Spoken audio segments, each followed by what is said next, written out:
What's up, YouTube? Zach's back with another attack, and today I wanted to make a video talking a little bit about President Donald John Trump, because he is our president, like it or not. A lot of people have very strong feelings one way or the other, and I do too, to be honest. I don't want to do the typical video, though.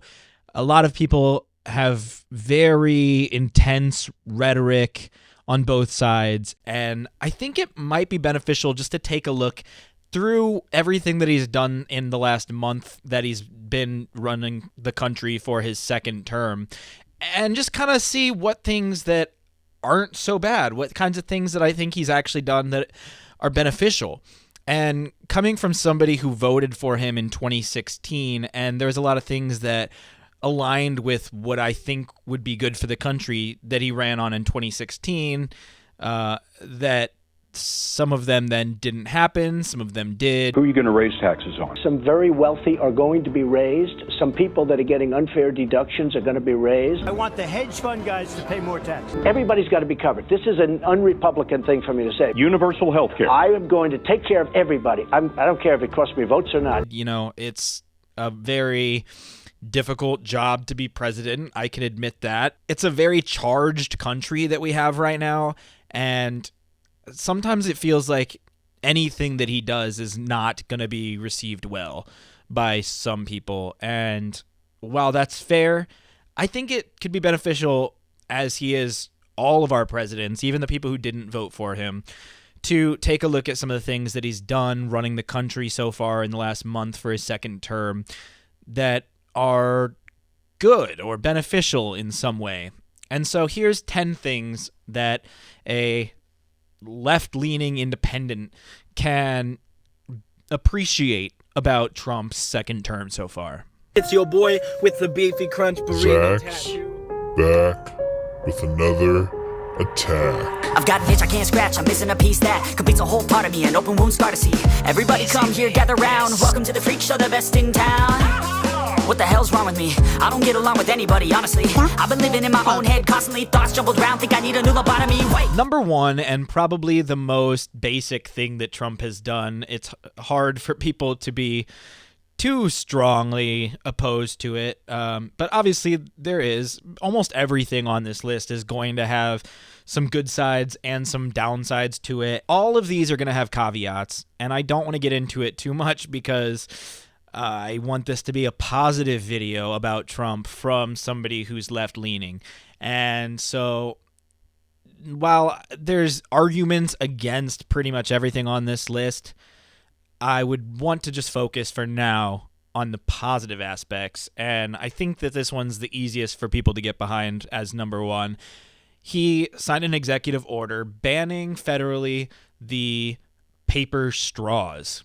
I have feelings against paper straws. I mean, who hasn't had a paper straw start to dissolve in their drink and just affect the taste of their drinks? Also, paper straws have been shown to have PFAS in them. One study showed that 36 out of 38 plant-based straws had dangerous chemicals in them to some extent. And I don't think that's great. Maybe there's a better alternative to be had besides just plastic, but in my opinion, so far, I haven't had good results with paper straws, and I think that this is something that a lot of people can get behind on some level and appreciate that Trump is doing this. The European Environment Agency says that these chemicals in paper straws can cause liver damage, thyroid disease, fertility issues, obesity, even cancer. And so on a health level and on just a practicality level, personally speaking, I am for the ban on paper straws. Point two. I think that Trump is swiftly letting go a lot of employees, but I appreciate that when he realizes that some employees that have been let go are necessary or serving a good purpose in the government, that he's working to rehire them. I think a lot of people can have a bias where they don't want to go back on things that they've already decided or pushed out. And I appreciate that Trump is willing to say when he's wrong sometimes and go and try and get these employees back who are really doing important things. For example, there's scientists working on the bird flu, which is a huge problem. The price of eggs is outrageous right now. And scientists who are working on that were let go. Now they're coming back. Same thing with scientists who are working on the nuclear program.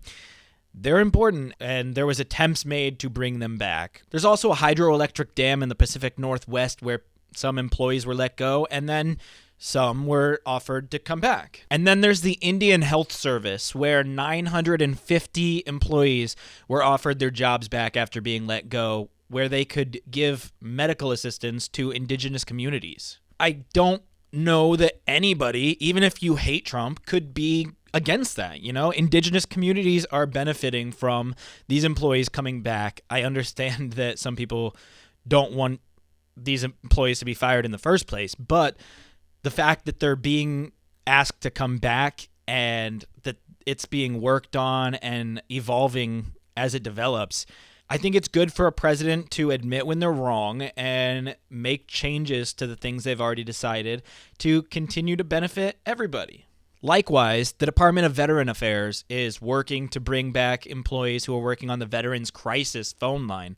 And that's something that I had strong feelings when I heard that those employees were being let go. And now I'm happy that they're trying to get some of them back, because the Veterans Crisis line is extremely important. And I strongly respect and want the best for people who are serving the country in a way that they're offering their life many times. And it's the least we could do to give every opportunity for their life to be as good as possible and as long as possible after they've retired. Along those same lines, point 3 is that Trump is allowing veterans who left the military or were fired for not taking the COVID-19 vaccine to come back and get back pay as well as their prior rank back. And I think that that's good. I did get the COVID vaccine for full transparency. I think vaccines are good, and Trump did a great job with Project Warp Speed to get the vaccine out to America. And the fact that he is allowing veterans to come back with benefits for not wanting to be involved in that, I think it was the right decision at the time to encourage veterans to get vaccinated. It would be tragic if the military was greatly depleted because of people dying of COVID-19. But at the same time, I don't necessarily think that they should have been fired. Again, they're giving their life to the country and they're signing up to give their life. So if they don't want to get a vaccine, I don't think that they should lose the right to fight for our country because of that. And the fact that Trump's giving them the benefits and letting them come back is ultimately good for the depleting number of military. I don't know about you, but I don't really want a draft to come back. So the more the merrier on people who are fighting for the country and willing to do those jobs. Next up, point 4 is that RFK Jr. is the new Health and Human Services Secretary, and he is trying to make food healthier and safer for Americans, but especially for children who are eating a lot of junk food. There's an obesity epidemic, and a lot of the food we have is going through a loophole called generally regarded as safe, where ingredients don't need to be passed by the FDA to be used in food, and it makes significantly more ingredients used in American food versus other countries. There's all kinds of artificial food dyes in Fruit Loops, for example, that other countries use natural food dyes and things that are not chemicals or artificial, and it really makes a difference to the health of the population.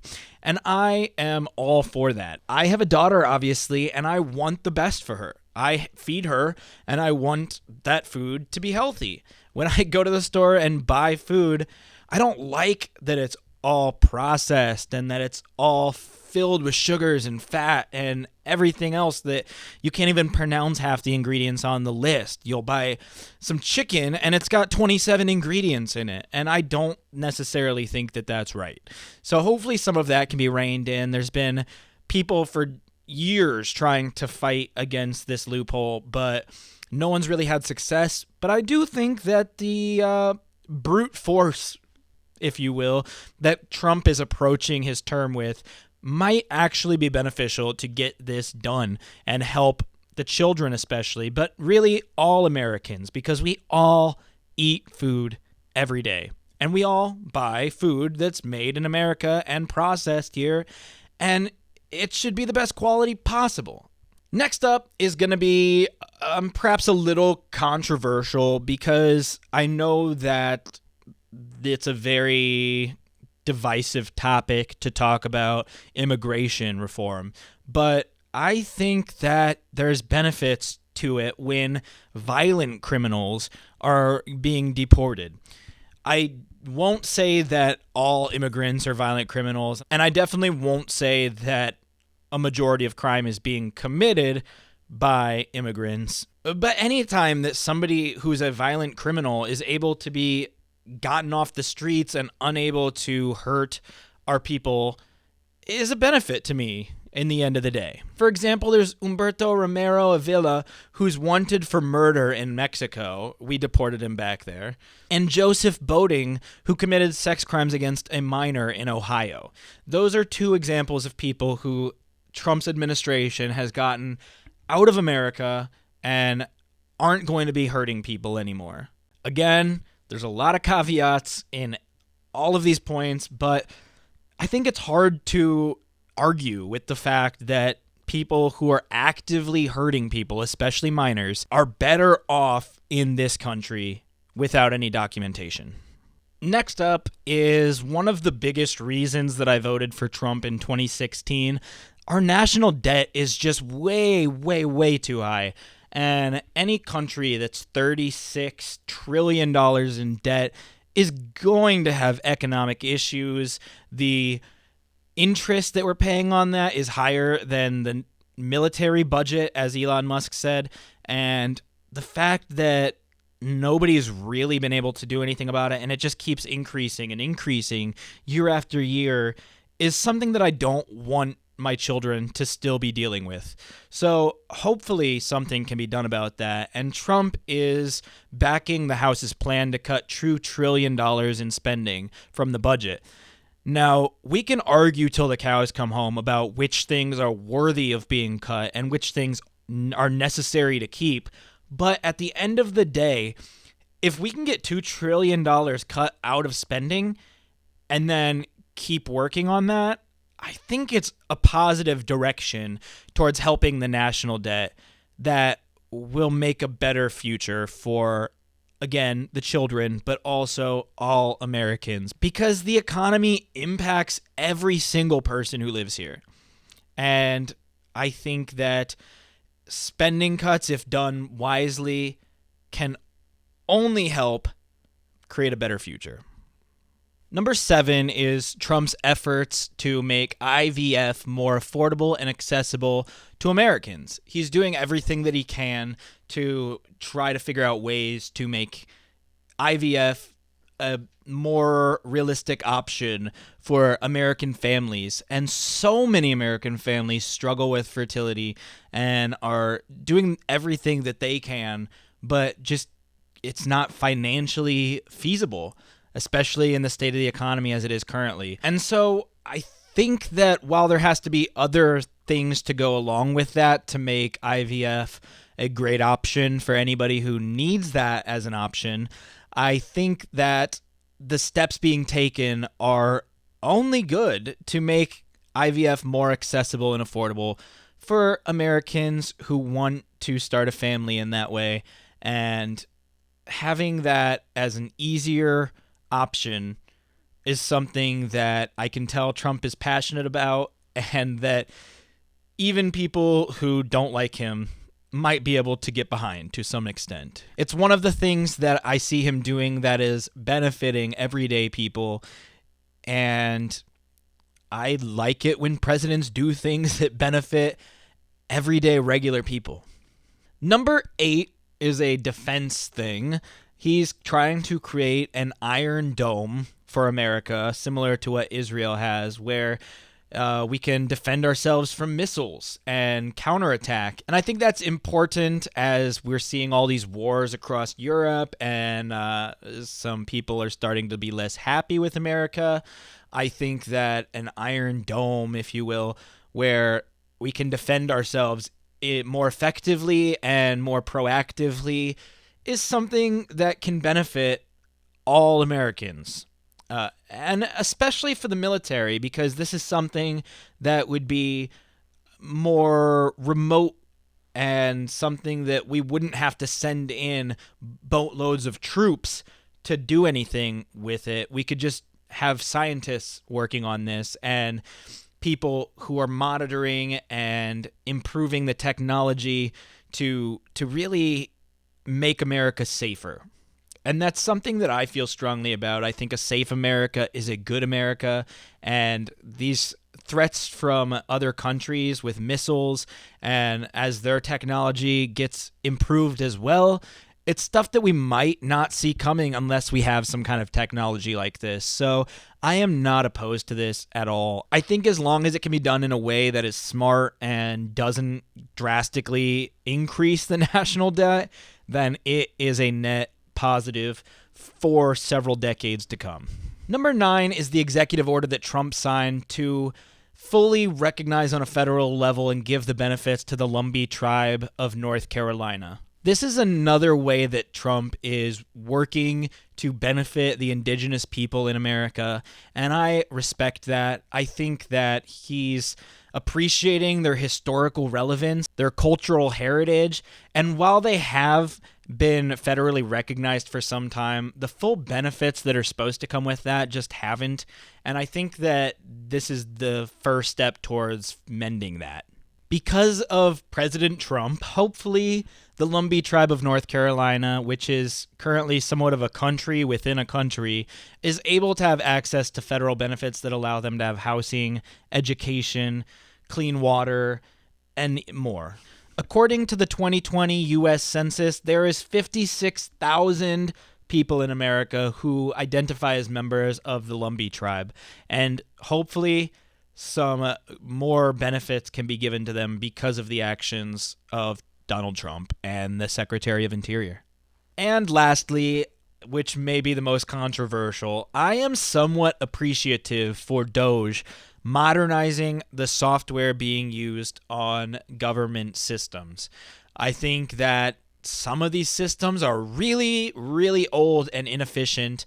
Elon told us all how there's an underground mine that takes 5 to 6 months sometimes for people to retire. The Iron Mountain data storage facility was intelligently, I think, used when there was serious threats of nuclear attacks, and it would protect those documents and that data, as well as the employees there had food and water to be able to survive in that facility for some time and still be able to rebuild the government in theory with some of these documents. But at this current time, while that might be useful for backups, it doesn't make sense to make people wait 5 to 6 months to retire, to have government employees limited by elevator speeds, and to have so much be exclusively done through physical paper.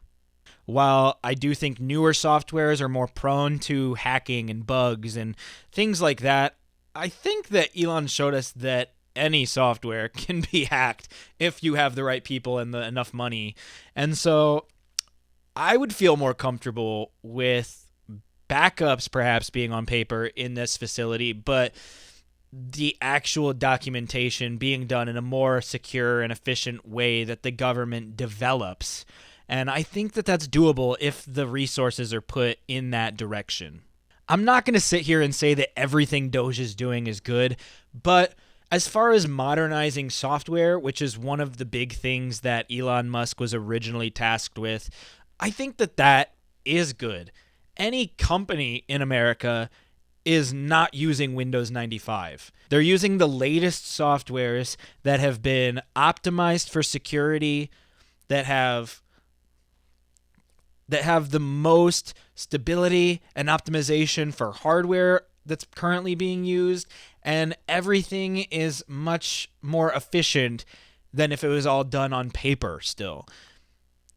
And then especially if companies had to then go to a different state and take it into an underground mine shaft and file it away.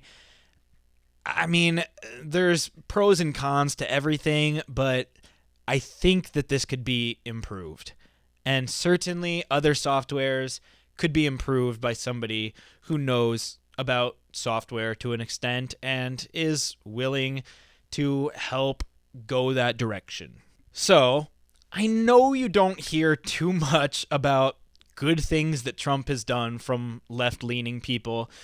Again, I voted for the man in 2016, and currently he is our president. A lot of people did not like Joe Biden, and I supported them in disliking Joe Biden as well. I'm willing to debate about the good things that I think Biden has done, but I'm also willing to say the stupid things that Biden has done, just like I'm willing to say the good things that Trump has done. And I think more Americans should be willing to focus on not just the poison, but on the remedies and the good things that are happening, because it's not all bad. And we're all in this together. This is the United States of America. We have one president, and whether you like him or not, these changes are going to happen and going to affect us all. And I think it's important to point out when good things are happening as well.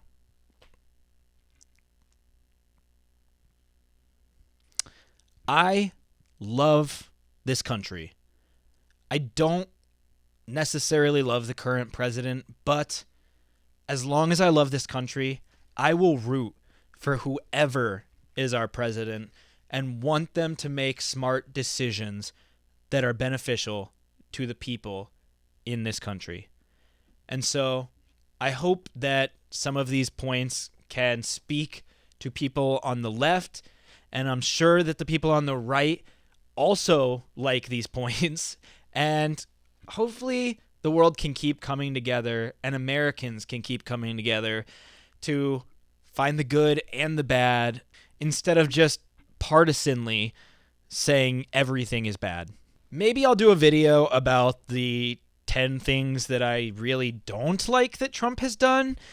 But again, I like focusing on the positives instead of just the negatives. And I would love to know what you all think in the comments. Hopefully this video spoke to some people. But if you disagree with everything I said, I would still love to hear from you. That's what free speech and America is all about. So thank you for watching. I've been Zach. Don't you do crack, and I will see you in the future. Completes a whole part of me, an open wound scar to see.